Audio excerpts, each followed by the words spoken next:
What's going on, everybody? It's Triple Crown 24 back today with the first installment in my Tigers autograph PC showcase. This is going to be my chance to kind of talk about baseball a little bit, talk about some of my favorite Tigers players, and share some stories behind some of the signatures in my collection. If you didn't see my last video, I was recently inspired by Dustin and Blake to kind of pursue a project similar to his of acquiring as many different Tigers players' autographs that I can, dating all the way back to the team's inception back in 1901. It'll be a long journey. It will be a fun one as well. Just a little side project to work on, but there are some big names out there that I'll be targeting in the future. So how I'm going to do this series is 3 players per episode. Each player is going to relate to the theme of the episode, and today's is Meet the Team. I figured that was appropriate, being the inaugural episode. So these are 3 players that are currently on the Tigers roster. Let's go ahead and get started. And of course, the more things change, the more they stay the same, because why else, who else, I should say, could I possibly start this with than Miguel Cabrera? I am sure that you guys are sick and tired of me talking about Miguel Cabrera. We'll talk about other players here in just a couple minutes. But Miggy has been around with the Tigers since the 2008 season. He was acquired at the winter meetings in 2007. In fact, I remember exactly where I was when I found out about the trade. It was after the summer where I had moved from Michigan to Ohio. So following the Tigers became a little bit more difficult because he didn't have like the local news to report on them. The interest was more so in the Reds. But I remember it was a snow day, actually. It was the first snow day of the year, and I wanted to be nice and get up early and scrape the snow and the ice off of my parents' cars before they left for work in the morning. So I was doing my dad's car because he had to leave first. He came out. He thanked me very much for doing that. He told me, "Did you hear what the Tigers did?" And I said, "No." And he told me that they had acquired Miguel Cabrera and Dontrelle Willis, which I was equally excited for Dontrelle Willis at the time. His Tigers tenure left a lot to be desired. I'll talk about that in a different episode. But they gave up the farm to get these 2 guys. They gave up their top hitting prospect in Cameron Maybin and their top pitching prospect in Andrew Miller, along with 4 other pretty young players. So, I mean, they really ponied up to get these 2 guys, and undoubtedly the Tigers won this trade by far and away. They got a future Hall of Famer in Miguel Cabrera, who is my favorite all-time player, as you guys probably could guess. And I have 2 signed baseballs here. I've already told the story of the one on the right because I acquired it not too long ago at the Dallas Card Show. The one on the left you may be more unfamiliar with, and I know right away there's going to be some people who go, "Oh, why'd you get it signed in black Sharpie?" Well, it's what he was rolling with at the time. To tell you the story, it was in 2012, actually, and I took my dad to a Twins game to see the Tigers on the road. It was the last game that we ever went to together before he passed, so it does hold some extra meaning to me. There was a couple of Tigers warming up on the field by the time we got to the game, so I asked him, "Can I go over and try to get autographs?" And he said, Sure, I'll try to get some pictures." So I go over there, I get someone, and I'm so excited. I just run right back to the seat, and he's like, "Oh, who'd you get? Who'd you get on the ball? Who was signing?" I told him, "Dad, it was Miggy. It was Miggy. I got Miggy on the ball." I was so excited, and Miggy couldn't have been nicer, just an incredibly humble guy. It was awesome. I hope to meet him again one day, but that is my story of getting Miggy IP on that ball. So we'll always remember that. Very fond memories. I'm smiling right now. You can't see it, but I'm smiling right now as I reminisce on that. All right, let's move into someone who has been on the roster for a few years now, and he's definitely a guy who I could see being a part of this current rebuild that they have going on when the Tigers are going to contend again. I don't know when that will be. They seem to be moving upwards now rather than moving backwards in terms of how they'll perform on the field. And this guy was acquired right at the beginning of the rebuild. It would be the gamer, the Candyman, Jeimer Candelario. This autograph is from 2019 at Panini Prism. It is certified by Panini.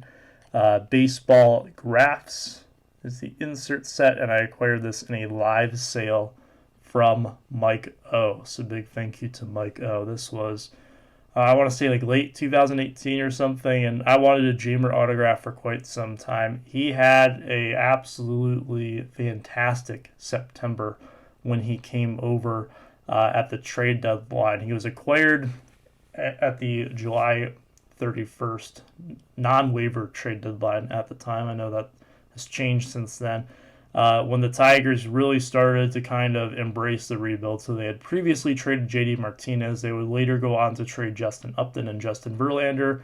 But one of the deals that they've probably come out ahead on, the other ones, it's kind of iffy, would be the deal they made with the Cubs. So they gave up Alex Avila, who was pretty much a 1-year rental at that point, or a 2-year rental for us. And then he only played a couple months with the Cubs, as well as a reliever. And in exchange, they got a couple of players, one of which was Jeimer Candelario. Now, he was towards the bottom of the top 100 prospects list, somewhere in the 90s, and he profiled as a pretty solid corner infielder. You could play him at either one. He does play third base, but recently the Tigers have been using him at first base since Miggy has been the DH. And man, this guy, he absolutely lit it up in September. He batted .330 for the month, hit .297 last year in the shortened season, and actually led the Tigers in WAR if you go by Baseball Reference for the 2020 season. So Jeimer Candelario definitely seems like he will be a bat. I don't know where exactly in the order he will hit. He's pretty much hit at every spot in the order, I think, during his time in Detroit.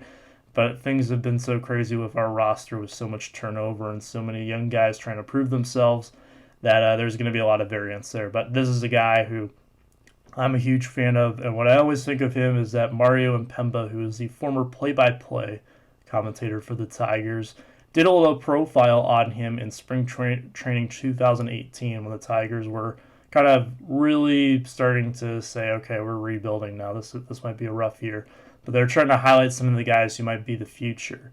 And I remember Mario ended his segment on Jeimer with, Jeimer, he's a gamer. And they would use that sometimes whenever he would like hit a home run or something during the game. So Jeimer the gamer, ladies and gentlemen, is the second autograph we'll be showing off today. And last but certainly not least is a little glimpse into the future. This is a guy who many believe, including myself, will be a building block of this franchise. He made his debut in 2020. He was the number 1 overall pick in the 2018 MLB draft. All eyes on Casey Mize. So I'm showing off here a 2018 Bowman draft paper, first Bowman, signed by Casey Mize. I do have 2 copies of this card. The other one that is signed is currently off at Slab City to be authenticated, so we'll get that back and I will show that off in a future reveal. But I acquired this one via TTM. So what I actually did back in my TTM heyday, which was like 17 to 19, I decided I would buy a box of Bowman Draft because I had seen a lot of people have a lot of success with the players in Bowman Draft in previous years. So I sent off to most of the big names and then some of the Tigers. I had phenomenal luck with the Tigers. I think I got pretty much all of the players in that set. I know I got Parker Meadows, I got Adam Wolf, I believe I got Cody Clemens, but Casey Mize was definitely at the top of that list. A lot of time had passed. If I remember, this one was like the last one I got back, and it was postmarked from a place that didn't make a whole lot of sense for it to be Casey Mize. I wasn't exactly sure who it was going to be. I was thinking probably some kind of retired player that I had sent to from this metropolitan area. And when I saw that it was Casey Mize and he'd signed both, I was freaking out because I was so ecstatic. It's one of my favorite all-time TTM returns to be able to get Casey Mize. 2020, kind of a mixed year for him in terms of his debut. There was a little bit towards the end where kind of some people said he looked lost out there on the mound. I give everyone a pass in 2020 just because of how crazy it was. I don't need to go into why it was so crazy. I think everyone knows. But if you performed well in 2020, it's kind of a good for you type of thing, way to overcome the odds.